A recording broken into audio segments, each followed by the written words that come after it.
comment ça se passe, à quel moment je vais caler mes enfants, plus tout le questionnement qui était que au début j'envisageais même pas de pas avoir d'enfants. Tout ça en fait ça se mélange avec le choix d'études, avec le choix professionnel. J'avais besoin d'un truc hyper safe en fait. J'avais besoin d'un CDI, d'un boulot où les gens allaient me dire ah c'est bien, juste l'histoire que socialement je me sente intégrée.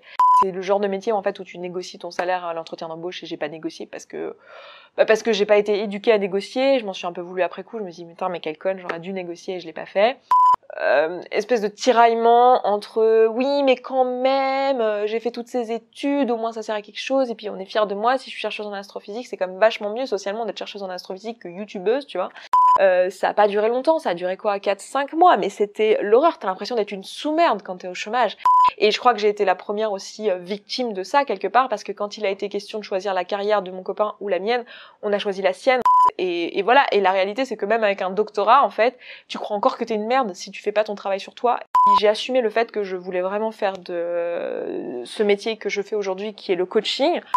Et moi ce que j'ai envie que vous reteniez en fait là-dedans, et si je peux inspirer quelques-unes et quelques-uns d'entre vous là-dessus, c'est que le parcours a pas besoin d'être linéaire, qu'il y a plein de retours en arrière possibles et que tous les gens qui vous disent ah gna, vous êtes pas décidé, oh gna, quand même tu sais pas ce que tu veux, hein, tu reviens en arrière, tu t'es planté. Aujourd'hui dans cette vidéo j'ai envie de partager avec vous mon parcours scolaire et professionnel. C'est une vidéo que j'ai déjà faite il y a peut-être bien 4 voire 5 ans en arrière.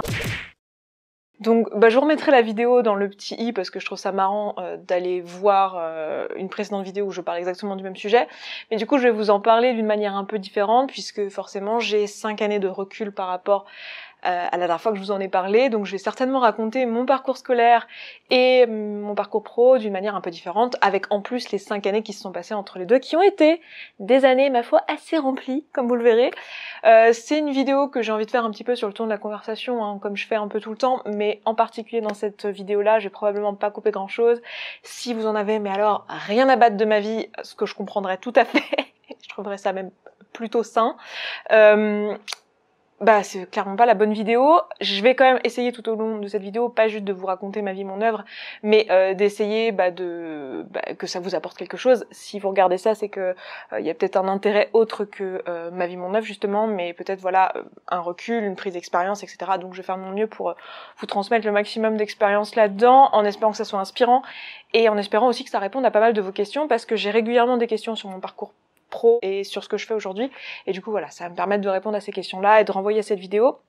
Avant toute chose, il y a quand même un truc que j'aimerais vous dire, c'est s'il vous plaît, ne m'envoyez pas des mails me disant voilà, moi je fais ça, ça, quel master je devrais choisir, quel thèse je devrais choisir, est-ce que ça c'est le bon parcours pour moi, parce que j'en sais rien. Tout ce que je peux, c'est vous donner des éléments dans cette vidéo pour que vous-même vous puissiez faire votre parcours, que vous-même vous puissiez faire votre réflexion et aller dans cette direction-là. Je le dis juste, je sais que ça peut paraître hyper méchant et hyper pas sympa de dire non mais m'envoyez pas des mails, je m'encarte de votre vie. C'est pas que je m'en fous de votre vie, mais c'est vraiment que j'ai pas la réponse et que je veux pas que vous pensiez que je puisse l'avoir en fait, et je préférais que vous vous disiez dès le départ tiens en fait va falloir que je trouve la réponse à cette question tout seul ou toute seule. Donc commençons par le début. J'ai grandi dans un village de Haute-Savoie.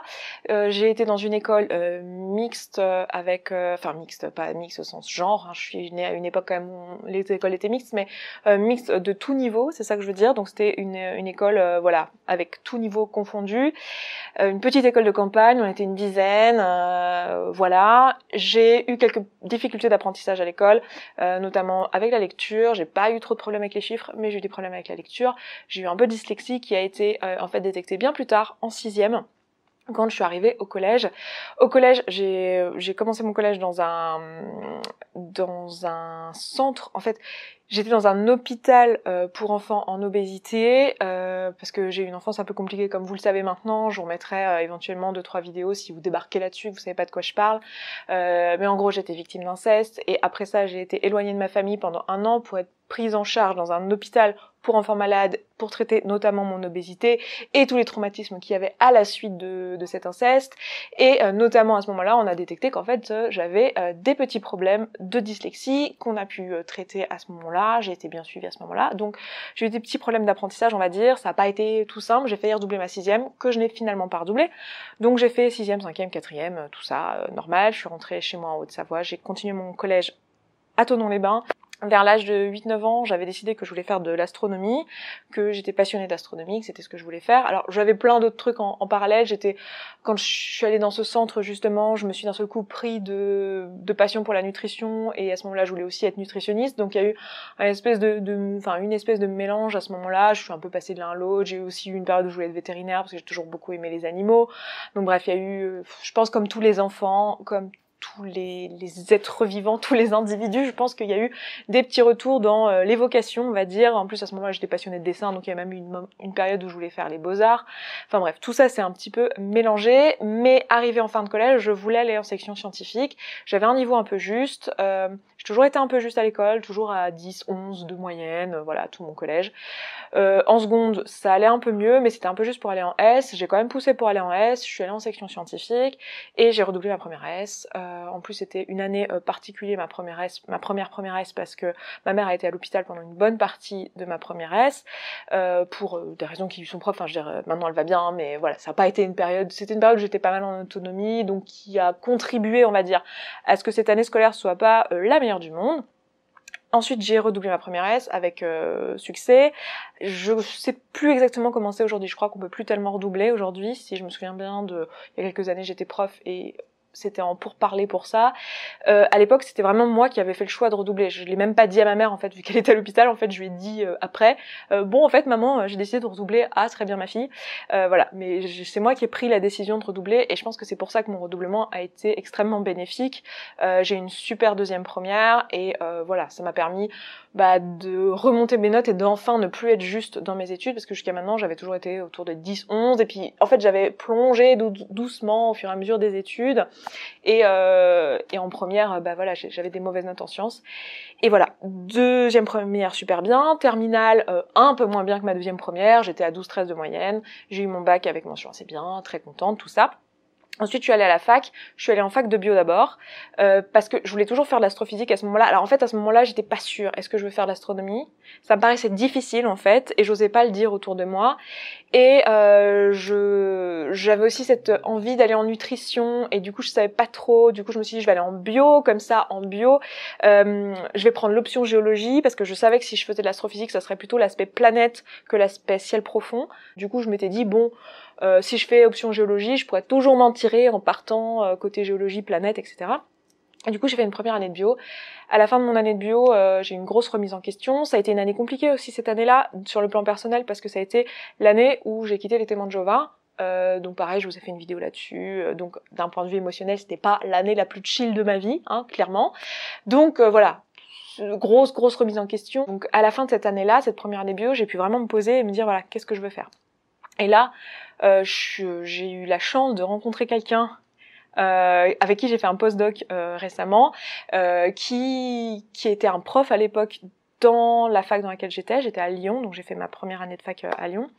Et ce prof m'a expliqué que, en gros, si je voulais faire de l'astrophysique, j'avais meilleur temps de me réorienter en physique, en fait, et d'avoir un parcours solide en physique. Du coup, je me suis réorientée en physique. Donc là, en première année d'université, décidément, les premières années pour moi, c'était pas un truc, hein, j'ai tendance à les doubler.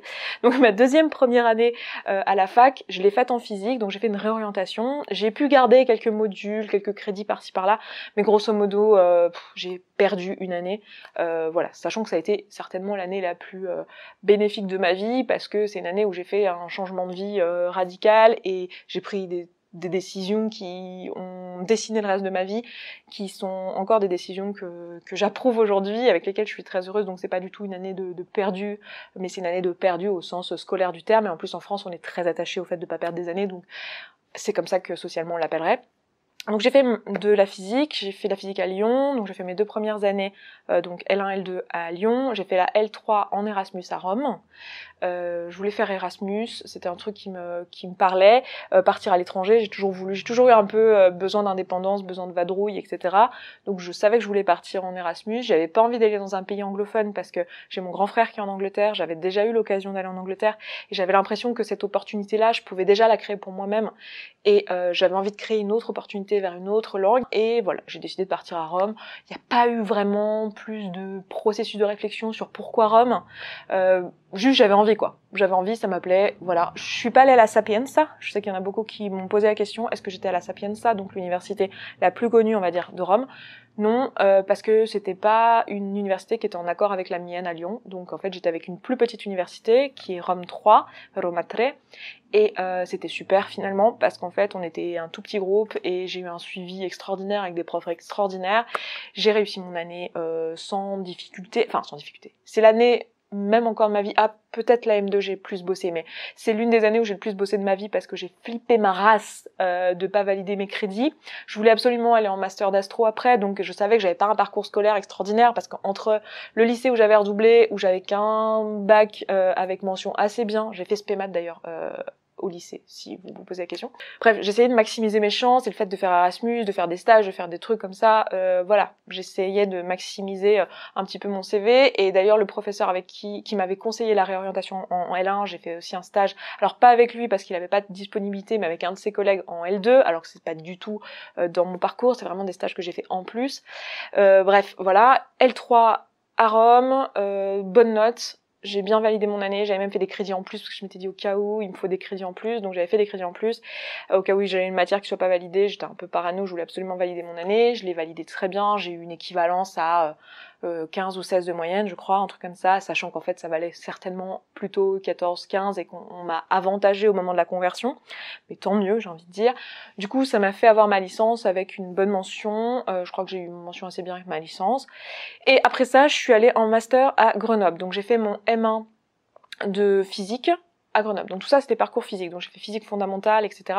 En Erasmus, ce qui était assez intéressant, c'est que la façon dont marchent les études en Italie, soit tu faisais de la physique, soit tu faisais de l'optique slash tout ce qui était un peu appliqué, etc., industrie ou quoi, soit tu faisais vraiment de l'ingénierie. Donc moi j'étais un peu embêtée parce que si je faisais de la physique théorique, en fait j'allais pas faire d'optique, et dans la mesure où je voulais quand même faire un parcours d'astrophysique après, j'avais peur que ça me pénalise de pas faire d'optique, et en même temps j'étais obligée de faire le parcours fondamental, physique fondamentale, parce que si je faisais pas de mécanique quantique et si je faisais pas de physique statistique et de maths bien avancées, mon équivalence ne serait pas acceptée en France. Donc du coup j'ai fait parcours très théorique et j'en ai pris plein la gueule. Hein. Concrètement, c'était dur, les gars. C'était dur. Premier semestre, j'avais maths et mécacu, mécanique quantique. Voilà.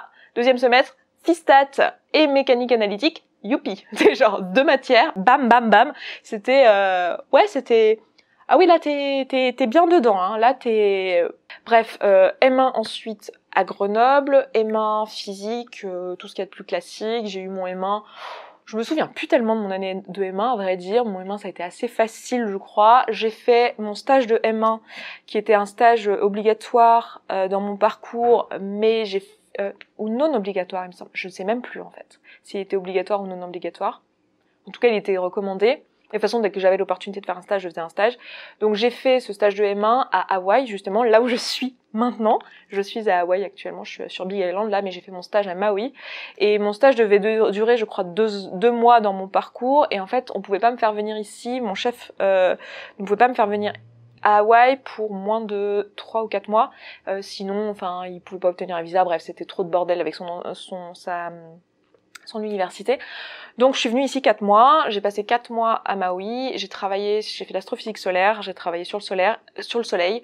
Je vous avoue que c'était pas du tout mon domaine de prédilection, le soleil, hein. J'aurais préféré bosser sur des planètes, mais on se refuse pas un petit stage à Hawaï, et voilà, et c'était trop bien, j'ai eu cette opportunité. Alors, j'ai eu cette opportunité, je me souviens très bien que quand j'étais à la fac et que je suis arrivée un jour et que j'ai dit aux gens de ma promo « Hey, je vais en stage à Hawaï », les gens autour de moi étaient là « Ah, la chance » et tout. Et moi, au fond de moi, j'étais « Non, mais non, c'est pas de la chance, les gars. J'ai envoyé 50 putains de CV à Hawaï pour avoir un stage à Hawaï. » Donc voilà, j'avais envoyé... alors je dis 50, je sais plus exactement le nom, mais j'avais envoyé en gros à Hawaï et au Chili, donc qui sont les endroits de prédilection pour la recherche en astrophysique. Et je voulais absolument bosser sur de l'instrumentation parce que jusqu'à maintenant j'avais fait beaucoup de théorie, comme vous l'avez compris avec mon parcours. Et je voulais vraiment bosser sur des machines, comme en plus dans mon parcours j'avais des lacunes en optique, j'avais moins d'optique dans mon parcours, je voulais montrer aussi la diversité, mon intérêt et tout, ce qui en fait s'avère être pas forcément hyper important finalement, mais à l'époque je savais pas quelle était l'importance de ça, donc je voulais montrer que j'étais pluridisciplinaire et tout, et puis même ça m'intéressait de faire de l'instrumentation juste pour voir, même si je suis pas du tout je suis pas du tout à l'aise avec les télescopes en fait. Voilà, je suis astrophysicienne finalement de formation, mais je suis pas du tout à l'aise avec les télescopes. Moi j'étais plus théorie, hein, et après d'ailleurs j'ai fait de la théorie en thèse. Donc j'ai fait mon master 1 à Grenoble, stage de master 1 à Hawaï en 2010, et ensuite j'ai intégré le master 2 de Grenoble d'astrophysique. Donc en France, à ce moment-là, il y avait 2 masters 2 principaux en recherche. Il y avait celui de Grenoble et celui de Lyon qui était un master de physique à l'ENS avec une option astrophysique mais qui était pas exactement de l'astro, et il y a bien sûr celui de Paris qui est le plus connu et à la base celui que je voulais faire.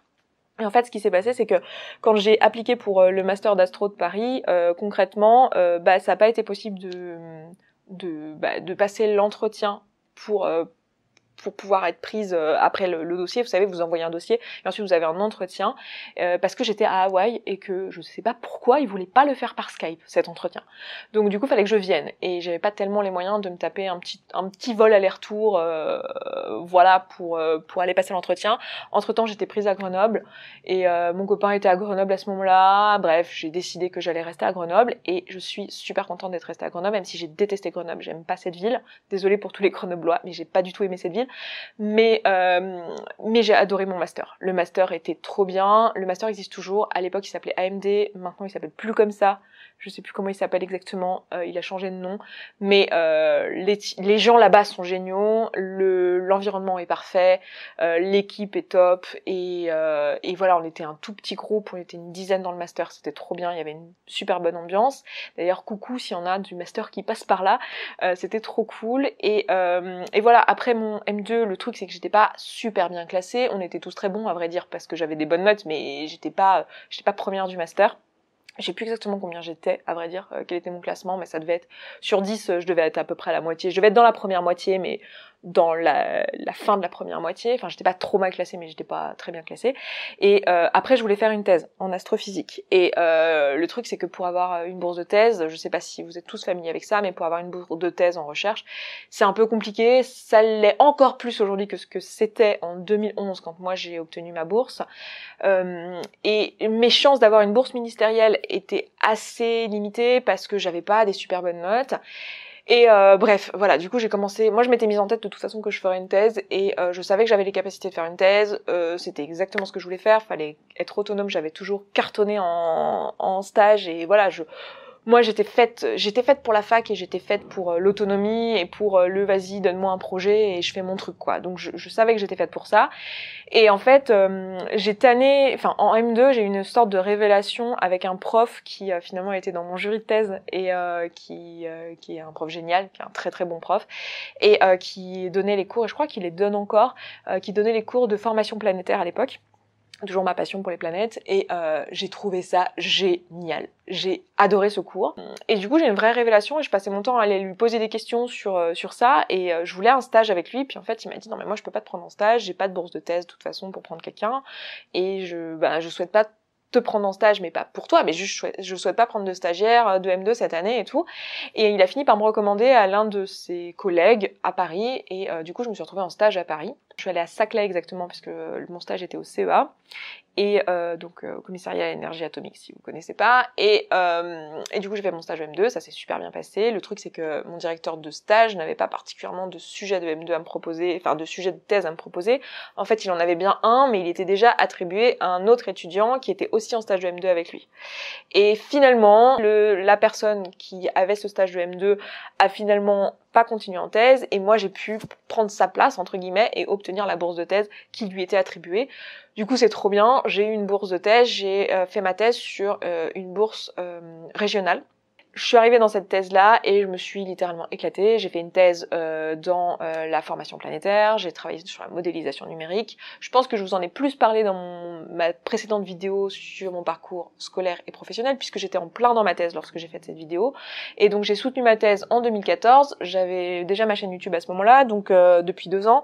Donc je vous ai filmé, j'ai vlogué ma rédaction de thèse. Je vous remettrai aussi la vidéo par ici. Ça date un peu maintenant, j'ai plus du tout la même tête, j'ai plus du tout le même état d'esprit, mais c'est toujours intéressant je pense. Et voilà, j'ai soutenu ma thèse en 2014, c'était cool. Et à la fin de ma thèse, j'ai décidé de pas continuer dans la recherche pour plusieurs raisons. L'une d'entre elles étant que les perspectives de poste en recherche n'étaient pas tellement là en fait. La deuxième était que je me sentais pas finalement bonne dans ce que je faisais en fait. J'avais l'impression d'être, alors je pense pas être mauvaise dans ce que je fais, mais j'ai pas eu 12 papiers pendant ma thèse, j'ai ramé un petit peu sur certains trucs. Alors j'étais bonne dans la méthodologie, c'est-à-dire que j'ai toujours été autonome, j'ai adoré coder, enfin j'ai fait beaucoup de code, j'ai fait beaucoup de développement de code puisque j'ai fait de la modélisation numérique, donc mon boulot c'était de simuler le système solaire, la formation du système solaire avec un ordinateur, donc c'était hyper passionnant, j'ai adoré faire ça, et je pense que j'étais plutôt bonne à ça. Mais en recherche de manière générale, tout l'aspect il faut publier beaucoup, tout l'aspect stratégie, il faut être sympa, faut réussir à se faire une place, faire un nom, copiner, tout l'aspect un peu politique de la recherche, ça m'a gonflé, mais à un point, voilà, ça me plaisait pas en fait, et donc j'étais sur le point de faire un postdoc potentiellement, alors j'étais sur le point, c'était pas fait non plus, mais j'avais des possibilités, mais j'ai décidé de pas poursuivre et de pas le faire parce que ça me paraissait raisonnable sur le moment, parce que j'étais pas sûre de vouloir continuer en recherche pour les raisons que je vous disais là, et en plus à ce moment-là j'étais en couple avec quelqu'un qui partait à Nantes et on avait vachement envie de s'installer ensemble dans une ville de province, parce que notre but c'était pas de rester à Paris et on se plaisait pas particulièrement à Paris, donc voilà, et il avait cette opportunité là et c'était plus raisonnable sur le moment parce que il avait un CDI, que moi pas, que j'avais pas de perspective et tout, et qu'en plus j'étais pas sûre de vouloir faire de la recherche à long terme. Et à ce moment-là j'avais toujours un peu en tête cette idée d'enseigner, parce que oui, ce que je vous ai pas dit, c'est que pendant ma thèse j'ai enseigné, j'ai fait à l'époque ce qui s'appelait un monitorat, aujourd'hui ça s'appelle plus un monitorat, je sais plus comment ça s'appelle, mais c'est en gros quand vous êtes thésard et qu'en même temps vous donnez des cours à la fac, et moi j'ai donné des cours, enfin des TD en première année de médecine, les cours de physique, et voilà, c'était trop cool, j'ai juste adoré, j'ai toujours adoré enseigner, j'ai toujours adoré en fait parler à une audience. C'est très bizarre, j'ai eu du mal à l'assumer ça aussi, hein. C'est un truc que j'ai compris après, mais en fait j'ai toujours adoré parler à une audience, j'adorais les exposés, j'adorais parler en public, m'exprimer devant une salle, aujourd'hui quand je fais des ateliers j'adore ça, enfin voilà, j'adore parler devant des gens, je sais pas pourquoi, je sais pas comment, j'adore vulgariser aussi, donc enseigner c'était juste trop bien, donc je me suis dit cool, je vais devenir prof en fait, parce que je suis faite pour ça, et j'adore vulgariser, et je suis bonne à ça, et voilà, et j'ai toujours eu ce truc un peu de voir comment expliquer les choses aux autres de la manière dont j'aurais aimé qu'on me les explique, quoi. Ou à chaque fois je me suis dit, quand j'ai fait des clics en physique et tout, je me suis dit mais putain, si on m'avait expliqué les trucs de cette manière-là, ça aurait été tellement mieux, et j'avais vraiment envie de transmettre ça, donc j'étais vraiment passionnée par le truc. Et du coup après ma thèse, je suis partie à Nantes, et ce que j'ai fait en fait, c'est que avant d'envisager d'être prof, en fait à ce moment-là j'étais un peu paumée, hein, pour tout vous dire. Et l'après-thèse, si vous êtes vous-même en thèse, sachez que on est beaucoup à être un peu paumé à l'après-thèse. C'est une période un peu de flottement. Je dis pas que ça va forcément vous arriver, hein, mais il y a un petit peu cette dépression post-thèse où en fait t'es là, ah ok, donc maintenant quoi, t'sais. Parce que la thèse, le bac plus 8, si tu veux, c'est un truc que t'as tellement imaginé, que puis tu t'es acharné pour le faire, obtenir ta bourse, faire ta thèse, soutenir, et nanana, puis après, d'un seul coup, il y a tout qui tombe, et puis il y a ce truc de, oui, mais maintenant je fais quoi? Et j'ai eu ce moment de flottement où j'avais à la fois envie de vivre de ce que je faisais sur Internet, donc de ma chaîne YouTube qui existait déjà à l'époque depuis 2012, donc ça faisait 2 ans et quelques que ma chaîne existait. J'avais à la fois cette envie-là, d'être indépendante, je savais que j'avais un certain besoin d'autonomie, c'est pour ça que j'ai jamais envisagé à ce moment-là vraiment de faire des boulots dans une boîte normale. C'était soit j'étais enseignante, soit j'étais chercheuse, soit j'étais entrepreneuse, mais en tout cas c'est sûr j'allais pas être dans une boîte parce que je supporte pas très bien la hiérarchie, parce que ça m'emmerde, parce que j'ai pas envie d'être sympa, parce que tout ça quoi, et du coup à ce moment-là j'étais un peu paumée quoi, j'étais est-ce que je fais prof, en même temps faut repasser les concours, j'ai pas super la foi, je viens quand même de me taper bac plus 8, j'ai un peu la flemme, je l'avoue, de me faire une prépa CAPES là tout de suite.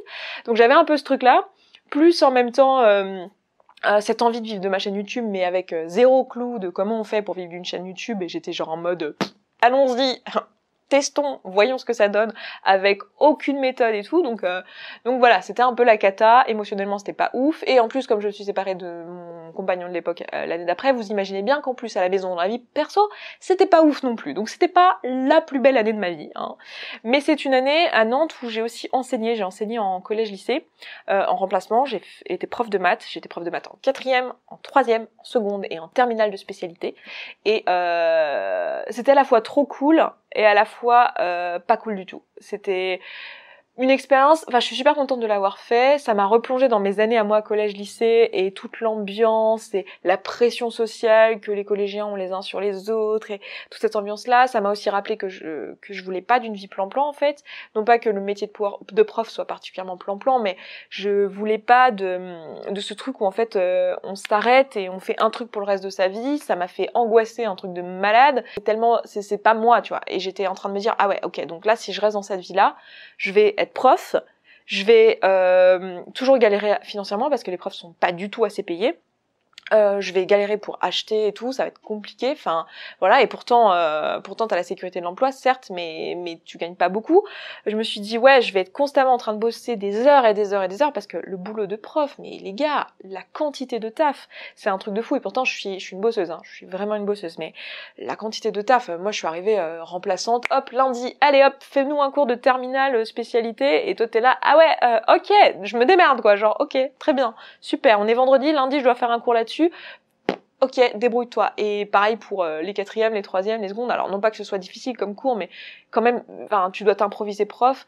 Et t'es vraiment tout seul en fait. T'es vraiment tout seul face à ta classe. T'as énormément de boulot. Et en même temps, cette sensation de pas pouvoir changer le système, de pas être d'accord avec la façon dont on enseigne, de pas être d'accord avec les méthodes, de pas être d'accord avec l'établissement avec lequel je travaillais notamment, avec la façon de fonctionner l'établissement, et ne pas avoir de pouvoir en fait, et aussi l'humilité finalement de me rendre compte que je ne peux pas changer les choses en fait, que moi avec mes petites mains je peux pas changer les choses, et ça a été dur pour moi, et ça a été dur en particulier pour mon ego parce que j'avais vraiment envie de changer le système quoi. Je me dis ouais je vais y aller et tout, je vais voir l'éducation autrement, je vais traiter les enfants et les ados et les jeunes adultes et toutes ces personnes comme des vraies personnes, et ça va être trop bien, et il y aura pas d'agisme, et ça va être trop cool. J'avais pas forcément le mot à ce moment-là que c'était l'agisme contre lequel je voulais lutter, mais j'étais à fond là-dedans quoi. J'étais ouais si on responsabilise les ados et qu'on leur parle normalement, ça devrait bien se passer. Ce qui fait que ça se passe mal, c'est parce que la hiérarchie les infantilise, et du coup ça va pas, et ils aiment pas la hiérarchie, et c'est normal et tout ça. Et en fait pas du tout les gars. Je suis un peu triste parce que j'aurais vraiment aimé aider les personnes que j'ai rencontrées qui étaient dans mes classes en fait, et en fait j'étais pas du tout armée ni au niveau des outils ni au niveau émotionnel pour faire ce métier. Et puis bon j'ai compris que c'était pas forcément ce que je voulais faire en fait à long terme, et que j'avais pas cette envie là. Et voilà, et après ça donc j'ai changé de vie en 2015, donc 2014 soutenance de thèse, 2014-2015 pas la meilleure année de ma vie, et 2015 je change de vie. 2015 je suis partie au Togo pendant 1 mois, j'étais là-bas en mission humanitaire, c'était un petit peu plus ou moins du volontourisme ce que j'ai fait. Je recommande pas du tout, d'ailleurs les vidéos sur le sujet ne sont plus sur la chaîne parce que j'ai pas envie d'encourager ça. La seule chose qui reste maintenant c'est une vidéo justement sur le volontourisme où je fais un retour avec recul sur cette expérience-là, donc si vous en voulez plus, si vous voulez savoir plus sur cette expérience-là, je vais le mettre là. En rentrant du Togo, j'ai décidé de changer de vie, même sur le plan personnel, et je me suis retrouvée à Paris, sans taf, sans mec, sans argent. Heureusement, j'avais une meilleure amie que j'ai toujours, merci Marie d'ailleurs si tu passes par là, qui m'a hébergée chez elle, qui a pleuré avec moi, hein, concrètement, parce que bon, c'était pas ouf non plus comme période. Deuxième fois, je me suis dit, c'est peut-être l'occasion de vivre de ma chaîne YouTube et de chercher comment vivre de ma chaîne YouTube. Et j'avais toujours pas les clés. Et à ce moment-là, surtout, je me disais, socialement, c'était super dur parce que j'avais tout raté, quoi. J'avais 29 ans, 28 ans. Voilà, tu recommences à zéro, quoi. Et un peu cette sensation de me dire, j'ai quand même un doctorat en astrophysique et là, je suis sans job, quoi. Ça craint socialement. J'étais en couple depuis quasiment 10 ans et maintenant, je suis seule, ça craint.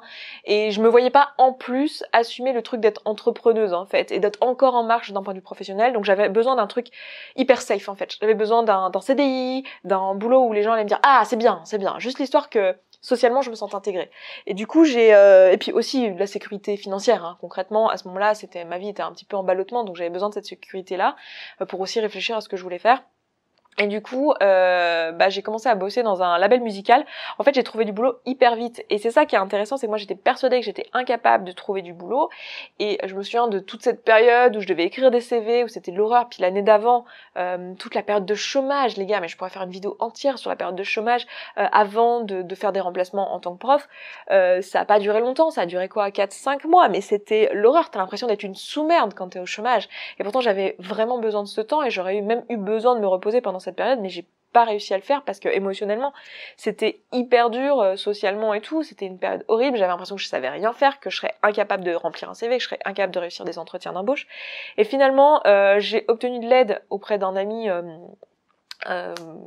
moi dans mon parcours universitaire, qui m'a aidé du coup à faire mon CV et tout, et qui m'a un peu dit mes 4 vérités sur comment faire un CV, sur comment me mettre en avant, comment mettre en avant mes compétences et arrêter de me dévaloriser, parce qu'en fait j'avais un énorme syndrome de l'imposteur et j'avais l'impression que je savais rien faire et que l'astrophysique ça servait à rien et que voilà, j'avais pas de compétences, même en informatique et tout, que tout ça c'était du bullshit, que je m'en étais toujours un peu tirée parce que j'étais sympa et parce que j'étais une battante et que j'avais un caractère qui faisait que je faisais illusion, mais que en vrai c'était tout dans le caractère et tout dans le paraître, et que j'avais un peu juste enfoncé les portes mais que j'avais pas le niveau. Donc en fait à ce moment-là j'étais vraiment dans le syndrome de l'imposteur quoi. Et il m'a beaucoup aidé. Je sais pas s'il s'en est rendu compte, parce que pour lui, je pense que dans sa tête, il m'a juste corrigé des CV, mais en fait, il m'a beaucoup aidé à me montrer en fait comment juste faire un CV, comment me mettre en avant et comment prendre conscience de mes compétences. Et ça, c'est vraiment quelque chose qui est vraiment important, et je pense que si vous êtes dans ce cas-là, si vous êtes post-études et que vous avez besoin de ça, vraiment, c'est un truc important à apprendre. Et ça me fait penser au fait que bientôt on a une conférence, enfin un événement conférence qu'on a organisé avec Marie et Claudia. Je vous ai déjà parlé de ça dans une précédente vidéo, mais qui s'appelle Woman Up, qui se tiendra en mai à Paris, en mai de cette année. Donc si vous voulez venir, si vous pouvez venir, venez, parce que justement on va faire des ateliers sur ce genre de sujet, sur comment rédiger ses CV, comment en fait lever toutes ces problématiques qu'on a, notamment en tant que femme, mais qui sont en fait aussi un truc qui est existant chez les hommes et chez les autres genres bien sûr, mais en particulier en tant que femme, parce que socialement il y a vraiment un truc qui est appuyé là-dessus, sur le fait que les femmes doivent se sacrifier professionnellement. Et je crois que j'ai été la première aussi victime de ça quelque part, parce que quand il a été question de choisir la carrière de mon copain ou la mienne, on a choisi la sienne, aussi parce que ça paraissait le plus raisonnable. Et c'est pas du tout lui qui a fait pression pour ça ni rien, hein. C'est juste un système, et même moi qui me suis auto-convaincue que c'était ça qu'il fallait faire, alors que finalement ma carrière c'était un truc hyper important pour moi au final. Donc bref, toutes ces problématiques là, elles sont vraiment complexes et elles sont vraiment présentes au moment de ces choix de parcours, d'études et tout. Et bon, si vous avez envie d'en discuter, ce sera l'occasion de le faire à Woman Up, parce que on aura des ateliers là-dessus, et notamment aussi toute la problématique pendant toute cette période de tiens, est-ce que je suis ok avec le fait de faire des études longues, parce que du coup ça veut dire que si je veux des enfants, je les aurai tard, ou alors peut-être que je n'aurai pas d'enfants, comment ça se passe, à quel moment je vais caler mes enfants, plus tout le questionnement qui était que au début j'envisageais même pas de pas avoir d'enfants, j'avais même pas pensé que c'était une possibilité pour moi, qui s'est en fait présentée un peu plus tard, niveau master, voire thèse, où j'ai commencé à me dire ah ouais, en fait je pourrais choisir de ne pas avoir d'enfants. Et tout ça en fait ça se mélange avec le choix d'études, avec le choix professionnel. C'est vraiment un truc qui est présent dans notre tête, et ça rend les choses un peu complexes, notamment en tant que femme. Donc tout ça c'est des sujets qu'on va traiter à Woman Up. Donc voilà, si vous avez envie de venir, venez, c'est une conférence qui est gratuite, et justement comme elle est gratuite, du coup elle est financée par un crowdfunding sur Ulule. Donc au moment où la vidéo sort, il est encore temps de participer et de soutenir le projet. Donc si vous avez envie de faire que cette conférence se fasse justement, eh bien n'hésitez pas à soutenir le projet, je vous mettrai le lien dans la barre d'infos.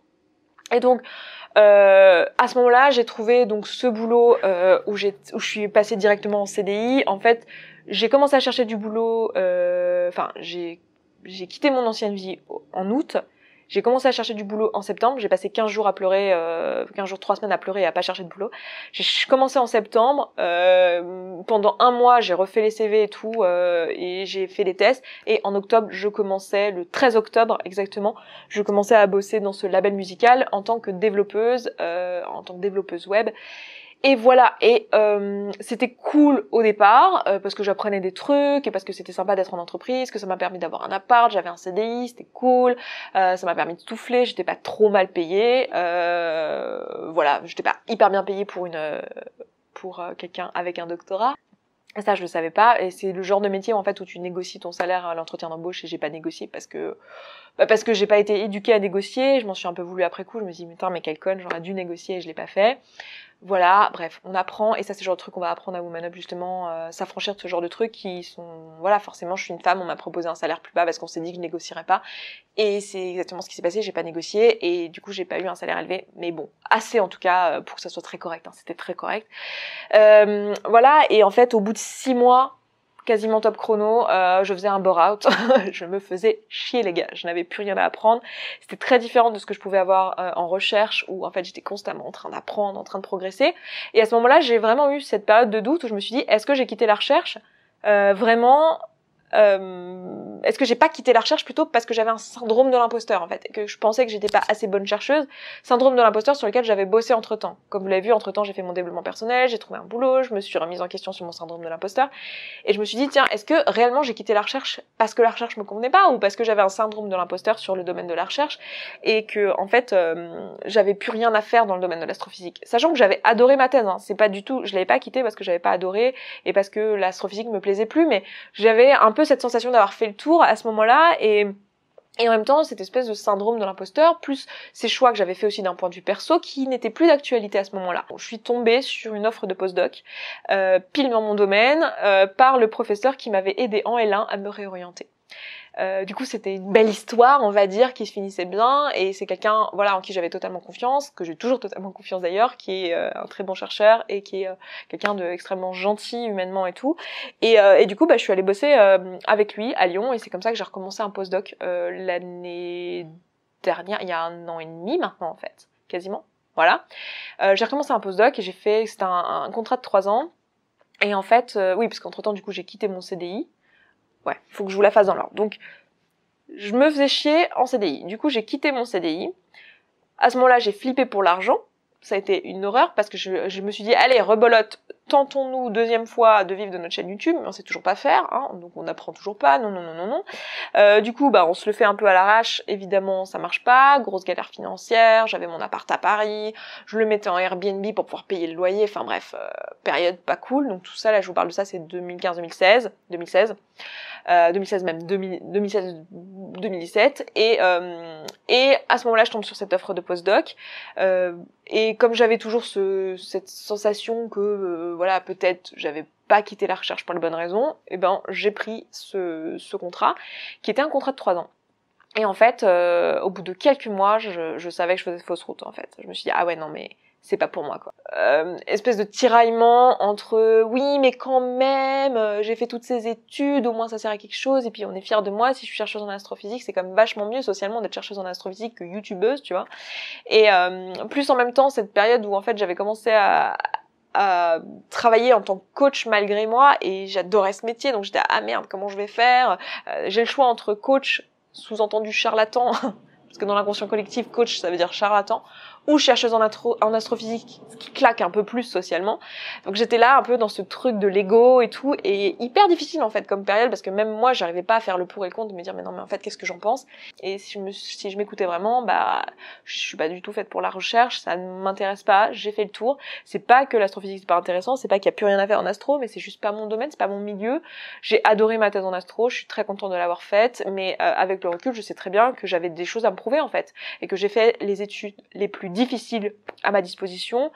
J'ai fait des maths, de la physique, j'ai fait des choses dures, des choses de mec, parce que j'avais besoin d'y aller et de foncer dans le tas et de me prouver des choses. Et voilà. Et la réalité, c'est que même avec un doctorat, en fait, tu crois encore que t'es une merde si tu fais pas ton travail sur toi, et qu'en fait, ma réponse était pas dans ce qu'il y avait d'extérieur, mais en fait, à l'intérieur de moi, si je voulais me sentir bien, si je voulais être heureuse, en fait, ça devait partir de moi et pas de validation extérieure, parce que même avec un doctorat, j'étais persuadée que j'étais une brêle en maths, quoi. Alors que la meuf, pas du tout, en fait. Enfin, c'est pas que je suis la meilleure en maths, j'en sais rien, mais tu peux pas être une brêle en maths si t'as un doctorat en astro, que t'as été prof de maths en collège, lycée, que tu fais des maths depuis toujours, que t'as toujours aimé ça, et que t'as fait de la modélisation numérique, quoi. Je veux dire, c'est pas possible, en fait. Mais dans ta tête, et c'est tout la complexité du syndrome de l'imposteur, et c'est toute la complexité de l'estime de soi et tout, c'est hyper complexe. Et pour moi, le rapport à la science, en fait, a été assez dur, en fait. J'avais vraiment ce rapport,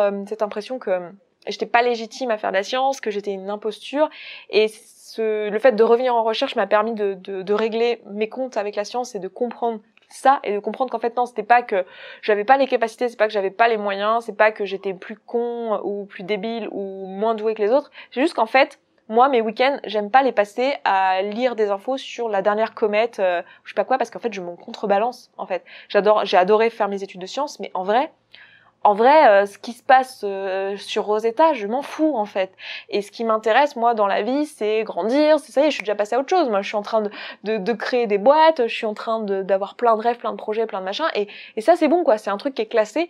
Et il m'a fallu un peu de temps pour le comprendre, et aussi accepter ma façon d'être, ce que je suis, le fait que je sois quelqu'un qui aime lancer des projets, qui aime en avoir plusieurs en même temps, que ça c'est pas un truc qu'on nous enseigne socialement, qu'on nous a bassiné avec le fait d'être un expert dans un domaine pour le reste de sa vie, et qu'en fait je ne suis pas comme ça, et ça m'a pris un peu de temps, et c'est comme ça que finalement j'ai arrêté la recherche. J'ai dit à mon chef, bon en fait on va arrêter les pots cassés, en plus j'étais pas très douée à ce que je faisais, puisque je n'étais pas investie, pas parce que je suis intrinsèquement nulle, mais juste parce que je n'étais pas investie là-dedans, parce que je n'étais pas passionnée par ça, et j'avais pas la résilience que je pouvais avoir avant, où j'étais capable de faire des choses pour lesquelles j'étais pas passionnée. Maintenant j'en suis plus capable et j'en ai plus envie, et je suis bien contente de plus en être capable. Et du coup j'ai dit bon bah écoute, garde les 2 années de financement qu'il te reste pour prendre un autre postdoc pour que ce projet avance, parce que c'est un beau projet et il faut qu'il avance, quoi. C'est trop bien qu'il y ait eu de l'argent pour faire ce boulot là, mais je suis pas la bonne personne pour ça, donc je quitte ce postdoc. Et du coup on a arrêté comme un accord notre contrat. J'ai assumé le fait que je voulais vraiment faire de ce métier que je fais aujourd'hui, qui est le coaching. Je suis coach, j'adore ce métier. Je suis coach maintenant vraiment, c'est-à-dire je gagne de l'argent en tant que coach. Je suis pas juste coach gratuitement pour des personnes, mais je suis vraiment en gagnant de l'argent maintenant depuis 1 an et demi. J'ai été formée par une école qui s'appelle The Life Coach School, qui est une école américaine qui est tenue par Brooke Castillo. Je vous en ai déjà parlé plein de fois. J'ai été formée en ligne, et maintenant je suis en train de passer la certification de cette école-là, parce que, alors pourquoi cette école ? Ça c'est un autre sujet aussi que je pourrais traiter dans une autre vidéo, mais en fait je me suis beaucoup renseignée sur les formations de coaching et tout, et bon, on n'a pas besoin de formation en France pour légalement être coach. Je suis d'ailleurs je suis déclarée en tant que coach. Mon entreprise, j'ai une SASU, et je suis coach en fait, et j'ai pas besoin de diplôme pour ça, donc légalement on n'en a pas besoin. Après d'un point de vue pratique, on a besoin d'outils pour pouvoir exercer un métier. Il faut quand même avoir des compétences pour pouvoir le faire, et le faire correctement. Donc il y a des écoles en France qui permettent de le faire, mais en fait j'ai pas trouvé une école qui avait l'approche que moi je voyais comme étant la bonne, c'est-à-dire une approche basée sur les émotions, sur la cognition en fait. Et vous l'avez remarqué, vous êtes beaucoup à l'avoir remarqué, que la façon dont j'aborde le coaching, c'est très très proche des thérapies comportementales. Et du lien, c'est de la cognition, en fait, le lien entre pensée, émotion, action. Et voilà. Et j'avais pas trouvé en fait d'école satisfaisante à mes yeux, qui propose une formation de qualité. La seule que j'ai trouvée, c'est celle-ci. Et notamment pour moi les personnes que j'aime le plus coacher, et celles avec lesquelles j'ai le plus de résultats, c'est des femmes qui sont entrepreneuses aussi, ou en tout cas indépendantes à leur compte, pas forcément entrepreneuses en tant que telles, mais en tout cas qui bossent dans des métiers où l'une des valeurs principales c'est l'indépendance, c'est l'autonomie. C'est des nanas qui sont vraiment badass et rentrent dedans, et qui ont juste ce truc à la con, qui est qu'elles réussissent tout dans leur vie. Par contre, dire non à un cookie, c'est juste impossible, ça paraît surhumain. Et c'est ces femmes-là que j'aime le plus aider, et c'est avec elles que j'ai les meilleurs résultats, et donc c'est principalement elle que j'aime et que j'aide. Donc si vous faites partie de ces personnes-là, que vous êtes dans ce profil-là, que vous avez besoin d'aide sur cette thématique-là, et que vous voulez régler une fois pour toutes votre relation conflictuelle à la nourriture, eh bien venez me voir. Et non, hein, ce n'est pas de la nutrition. Voilà, je résous ce problème là tout de suite. Voilà, et oui, j'ai oublié un point aussi important, c'est que en parallèle, j'ai développé une activité de maquilleuse artistique. Voilà. En fait, ouais, c'est compliqué hein, de dire tout mon parcours pro et perso. Moi, ce que j'aimerais partager dans cette vidéo, au-delà du fait de répondre à vos questions que j'ai souvent sur ce parcours-là, sur mon parcours de manière générale, c'est vous montrer en fait qu'il est tout à fait possible d'avoir un parcours multidisciplinaire et qu'il y a aussi la possibilité d'avoir des ratés, des retours en arrière. Enfin, je veux dire, moi, j'ai fait plein de boulot. Je vous ai passé les détails, mais pendant toutes mes études. J'ai payé mes études toute seule. Alors j'étais boursière, mais j'ai payé mes études toute seule. Donc j'ai fait tout un tas de boulot. J'ai été serveuse, j'ai distribué le journal à la sortie du métro. J'ai bossé chez H&M en tant que vendeuse. J'ai bossé en tant que vendeuse dans un Mondial Tissu. Enfin j'ai fait plein de tafs. J'ai bossé en sandwicherie. Enfin voilà, j'ai fait plein de tafs pendant mes études et moi, ce que j'ai envie que vous reteniez, en fait, là-dedans, et si je peux inspirer quelques-unes et quelques-uns d'entre vous là-dessus, c'est que le parcours a pas besoin d'être linéaire, qu'il y a plein de retours en arrière possibles, et que tous les gens qui vous disent « Ah, gna, vous êtes pas décidé, oh, gna, quand même, tu sais pas ce que tu veux, hein, tu reviens en arrière et tu t'es planté. » Fuck. Franchement, fuck. Faites votre life, quoi. Pensez à vous, ce que vous voulez, et allez de l'avant. Écoutez votre intuition. Et voilà, n'écoutez pas ce que les autres vous disent et soyez qui vous êtes vraiment.